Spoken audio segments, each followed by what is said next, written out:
Good evening. Good evening. Kia ora, good evening. Good evening. Kia ora, good evening. I've always wanted to say that. And today on The Detail is the end of the news as we know it.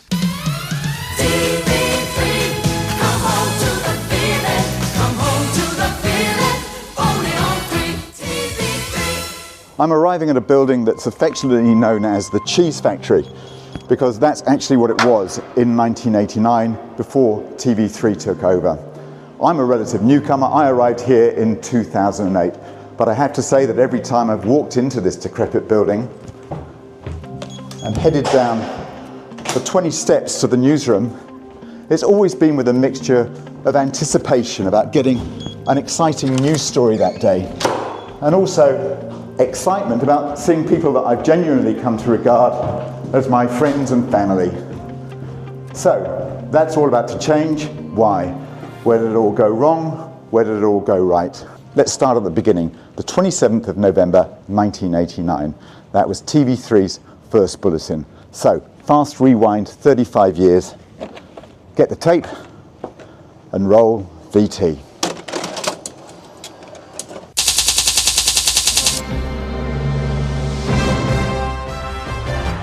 Good evening. An Auckland man is in prison tonight after being charged with the murder of English tourist Monica Cantwell. This was the first bulletin TV3 ever produced. Philip Sherry was the host.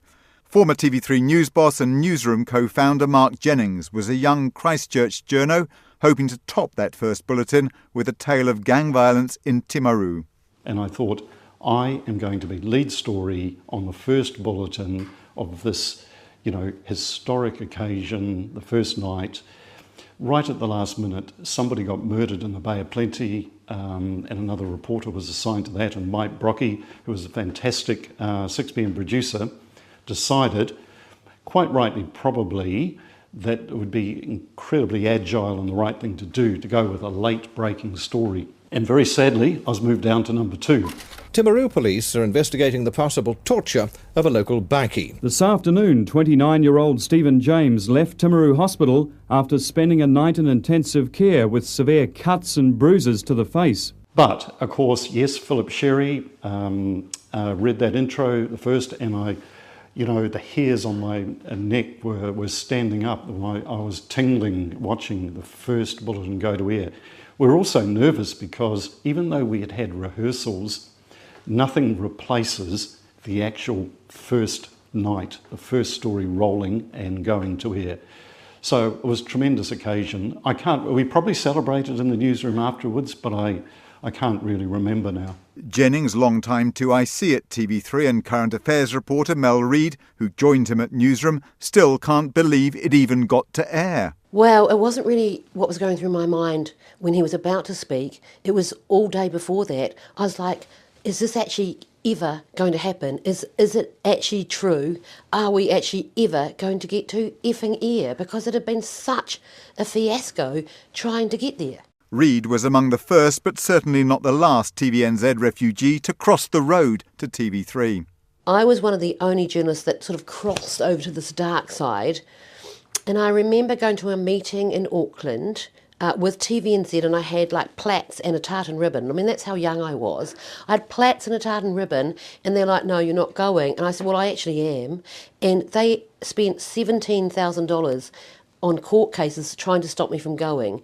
And it wasn't because I was a good journalist. It was like I was a regional news reporter, but it was just like sending out the signal that no one is to go over there, because if you do, we're going to annihilate you. What was the atmosphere like in those early years? Was it, crazy? How was it? It feels like it was crazy from this distance. It was fabulous. I loved every second and every minute of it. It was so exciting. It was like, can you imagine going to a job where every day was exhilarating? Like, we were the underdogs. We were driven. We were covering the South Island. We had to be really clever because we were getting kicked out of everywhere, because Television New Zealand had the rights to everything and everyone, it seemed.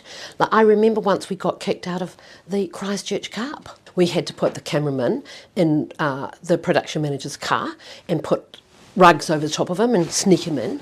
And we were always doing things like that. We just went, it was like, go hard, go home, we're the best, we're going to get them. Mel Reid says they scrapped for every story. TV New Zealand had been there for 26 years when we came along, and it was as if everybody's channels were rusted on one, and that's what we used to say. Their channels are all rusted on one. So how are we going to get them over to 3? And the only way we were going to be able to do that is by getting all the big stories. So we were always hell-bent on getting the big stories. And we worked in an environment where we were always told, because there was 2 channels, there is no prize for second. Well, people throw around words like anarchy, crazy, over the top, rule breaking. That's a bit of an exaggeration, but we were highly, highly competitive, and we were highly resourceful. We had to be. I mean, we were in receivership after about 3 weeks of the channel going to air. We had no money, so we had to be very, very careful. If you talk to Mel Reid, you know, I was Christchurch Bureau Chief, but we went down to Dunedin to report. We would stay with my parents who lived in Dunedin. If we went to Queenstown, we would stay with her parents. We would drive, not fly. So it was an interesting time, but I think one of the things it did, it created a huge esprit de corps in the place. This having to be really resourceful and also rely on each other, and it created great teamwork, which was a real bonus for us. Did you think at the time this is going to last forever, or did you think, well, we could be gone next week, whatever? Yeah, I think it was one of those, we could be gone next week. So there was almost a view of don't even think about it. The only way we are going to survive is to plough on and to be better than TVNZ. That will be our main chance of survival. And that's the approach we took. And, you know, I think most people that worked for 3 and work for 3 have this real edge when it comes to competing with TVNZ. It is a real thing, and it drove us and motivated us. And beating TVNZ was celebrated in the newsrooms, and that added to this sense of family and teamwork. Mel Reid says TV3 was undergunned but had a huge spirit. And we'd get up at 4 in the morning and drive to somewhere like Greymouth or whatever, and they'd just helicopter in where we didn't have the money, and they'd sort of wave at us, do you know what I mean? Like the royal wave as they took off, or we had a 4-hour, 5-hour, drive up and round and back, or whatever we were doing. I remember at Aramoana. This was the gunfight which marked David Gray's last moments, captured by a 3 National News camera situated above the Aramoana township. They had 32 people, I counted them. We had 4.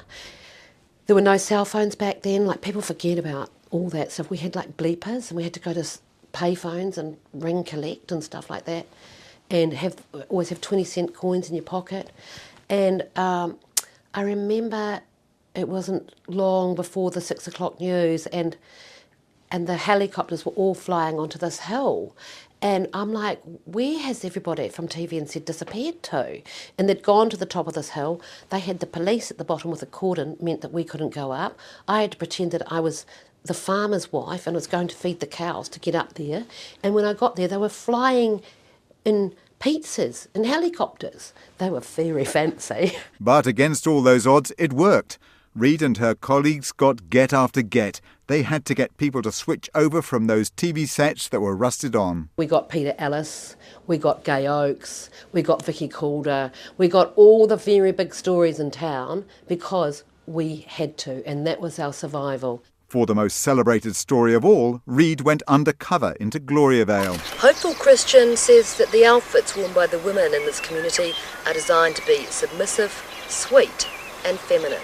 A story that led to the jailing of its leader. And I thought, I can stand on the side of the lake or the gate and I can do a stand-up talking about what we think's going on in there, or I can actually go in there. And so, it's quite well known that I pretended I was an agricultural student and that I wanted to work with the herringbone floating cow shed and blah, blah, blah. So I went in there. But in those days, there wasn't just phones, and I had to take a handy cam, and I had to film myself out the back. And so it was quite an extraordinary thing for New Zealanders to see. But that was part of that 3 culture. It was like going the extra distance. We weren't just going to stand there with a microphone talking about what it was like over the back there. We were actually going to go, but we were laughing about it the other day because the bureau chief at the time, Mark Jennings, he drove me to Greymouth in the Ford Laser, and he basically dropped me off, and I hitchhiked from Greymouth up to, Nelson Creek, where the Gloria Vale is. I always call it the Cooperites because that's what it was back then. And he just dropped me off and I hitchhiked. And I sort of imagine a news boss being able to do that these days. But we didn't care. But while the day-to-day news had become a serious ratings war, the exact opposite was happening at bedtime. Don't you guys ever knock? Here's Belinda Todd. Because Nightline, when it started, all the breakfast news had just been cancelled. Genevieve Westcott's show that was up against Paul Holmes had just been cancelled.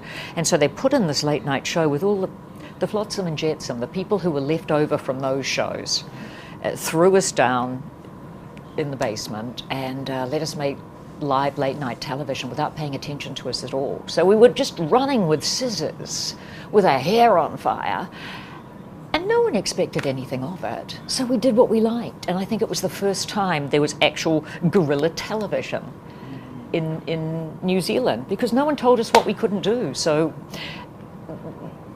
we were young, we were enthusiastic, we were in love with the medium, and we genuinely had a good time doing it, and it showed on air because television had been very buttoned up, very English until then. It wasn't to everyone's taste. One of the original Nightline producers, Angus Gillies, knew all too well from the dreaded complaints logbook. It would be pages of these ticks of people complaining, but after a while, when you got no ticks, you kind of felt like you hadn't done it properly, like if you left the building not wondering whether you had a job the next day, you kind of felt like you hadn't done it as well as you should have. No one was more polarising than Liverpudlian rock journalist Dylan Tate. And never have we had so much garbage to choose from. Gillies had the unenviable task of trying to keep Tate in check. They'll make it. They very much say. We just got on, like a house on fire, and but he would be terrible at telling you he'd do a story exactly as you like it. So it's up to you, and then just do it exactly as he liked it. And particularly with duration, like in TV, you have to hit your duration, otherwise the whole program goes over, and you're lost. And I remember he would often, I would say, look, Dylan, you've got to keep it to 2 minutes tonight. It's a very full program, and he would saunter down while we're on air, put his hand on his shoulder while I was putting out the program, and say, "Oh, mate, it's 4 minutes 30, but it's gold. You'll love it." I'd be like, right, there's nowhere to go from here except be 2.5 minutes over. He forged the way for the likes of me to come in and feel like I could try doing different things. David Farrier was waiting in the wings. Notoriously did interviews with various musicians in the really dicey, grimy TV3 lift. And he was doing stuff that you didn't see anywhere else on TV. And again, that's what TV3 let him do. That wouldn't happen at TVNZ. It would happen at this scrappy other network that didn't mind pushing things and taking risks. And that's what I'll always remember that place for, is just doing things differently, doing things on the smell of an oily rag, not having all the resources that the competition had. And that made people take creative, bold decisions that made for really, I think, compelling television.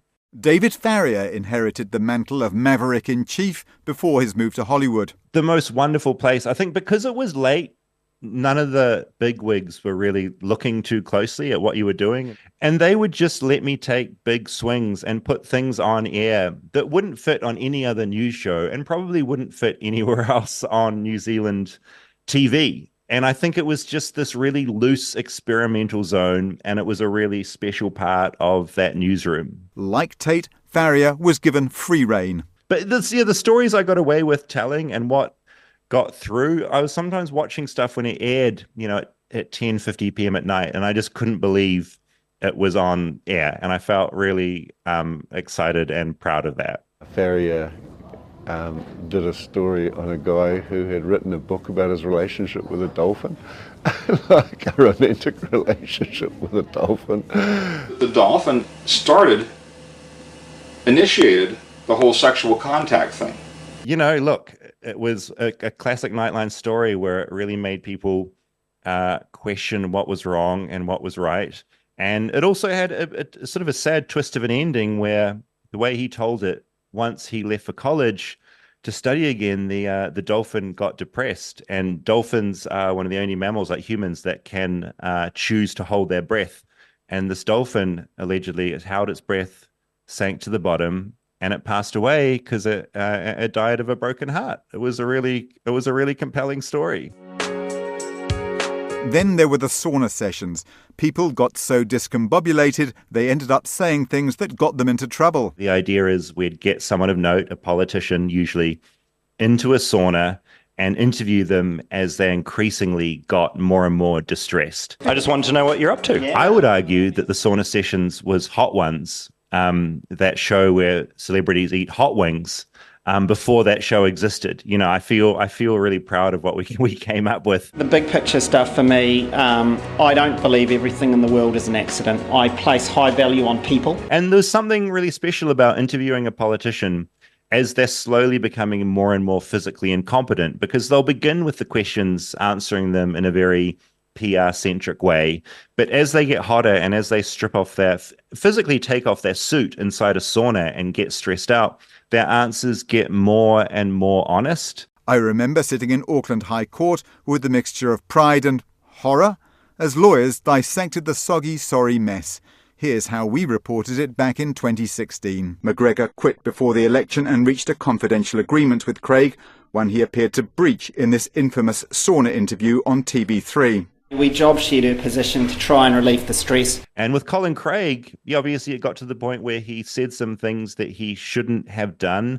That got involved in a case in the High Court. And my understanding is that very weird story was sort of played to a courtroom, and a judge on a little TV. And that's something I never expected for that ridiculous late night story to end up in Auckland High Court. But late-night TV wasn't the only slot that required thinking outside the square. In sport, where you're always the bridesmaid, you've got to find your own way to the altar. Once we were kicked out we weren't even allowed to go to the rugby practices because they had the rights. And so we put up cherry pickers so we could film it over some neighbour's fence, half a dozen Lion Red or Spates or whatever it was back then. And that's how we cracked it all the time. Sports never got the rights to anything much, certainly never the Olympics. I remember one of the boxers and his coach had to walk like a mile out of the village, the Olympic village, to come and meet me. And I interviewed them, and it was like an industrial wasteland with cigarette butts all over the ground. Tongan boxer Doug Hawke didn't get knocked out. He was in danger of dying from lung cancer. We've always been a non-rights holder, which is, persona non grata in any kind of language. Mike McRoberts always fronted the Olympics coverage. But it made you more inventive and creative about how you told stories. And often I thought they were the better stories. We didn't rely on having, screeds and screeds of footage to show. We only had, 2 minutes per news bulletin, I think, of Olympic footage or Commonwealth Games footage to show. So you actually were pushed into telling a much better personal story. The athletes loved it too. Yes, but I got in trouble for that question too. The five interpreters hadn't finished. That was hilarious. You don't get those opportunities to take an athlete out of the village to go and see their mum and dad at a cafe, 10 k's away, if you don't have that relationship in the first place. But for McRoberts, that was the easy bit. He cut his journalistic teeth in war zones and disasters. 270,000 people were killed. When we arrived in Haiti, they were picking up the bodies from the side of the street with a rubbish truck and taking them to a dump. We slept on someone's back porch to cover that story, had nothing to eat, and yet covered that story, I thought, incredibly well. They are hopelessly under-equipped. We're told if Chedna isn't operated on today, she will lose her leg. No one here has a vehicle to take her, but we do. Gave a sense to New Zealand, because there were no other New Zealand journalists there at the time, that they wouldn't have otherwise had because we were there. We're directed to paediatrics and given a number and told to She wait. has a gaping wound in her leg. The doctor has just told us that Chedna is 16th on the waiting list, so given the circumstances, that's pretty good. McRoberts and his camera crews were also risking their lives. One of the reasons we were able to afford for me to go and cover these stories, and often I'd be the only New Zealand reporter at these events, was because I wasn't insured. I basically went on a handshake from the then general manager of TV3, Brent Impey, that he'd look after my wife and my children if something happened. And you just, I mean, that would never happen these days. Would never happen. Health and safety wouldn't allow you for that to happen. But, you know, there was a sense of putting your life on the line for this company, for the coverage, for the story, for my colleagues. And to know that that's coming to an end is actually really hard to accept. That's it for today. Next week, in part 2 of The End of the News as We Know It, the storm clouds break for the final time over TV3. The detail is supported by RNZ and NZ On Air. This show was produced by Milana Khabazi and Alexia Russell. I'm Adam Hollingworth. Stay tuned.